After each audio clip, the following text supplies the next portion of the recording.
If it's reading that you're not needing, then this summary with Sunny is right up your alley. Hi, my name's Sunny. I'm your host. I'm the CEO of KEES Lending. And today we're going to be talking about this article. We're going to actually be summarizing it. All right, buckle up, because what I'm about to tell you goes completely against what most banks want you to believe. If you're a rideshare driver, freelancer, consultant, or content creator, you've probably been told you can't get a mortgage without W-2 income. Well, that's just not true. There's a shocking loophole, one that lenders don't advertise, that can help gig workers and self-employed borrowers qualify for serious mortgage amounts. I'm talking big homes. Even that dream home you thought was out of reach. Here's the problem.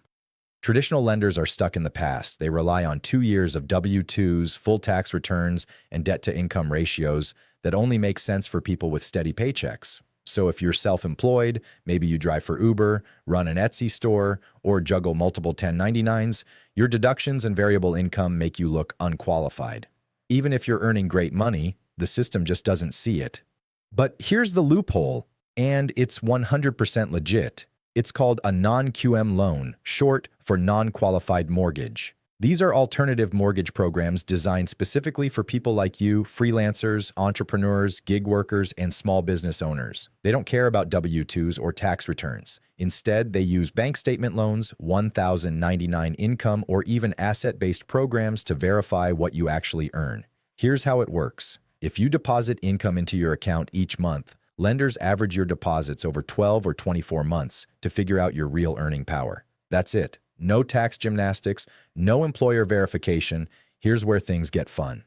Because these programs look at your gross deposits, not your reduced taxable income, you instantly boost your buying power.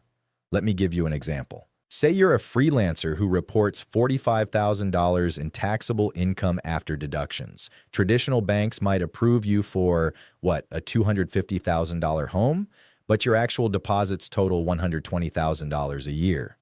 A non-QM lender could approve you for $600,000 or more. That's not just a loan. That's your ticket to the neighborhood you've been dreaming about. So how do you make the most of this loophole? Keep clean bank records. Use 1 or 2 accounts for your gig income. Maintain a solid credit score, ideally above 660, and most importantly, work with a broker who gets gig workers. At KEES Lending, we specialize in helping freelancers, entrepreneurs, and 1099 earners qualify for mortgages using flexible, real-world income documentation. If you're ready to stop renting and start owning, yes, even that dream home, reach out today. Let's use this loophole to your advantage and turn your gig income into a set of keys.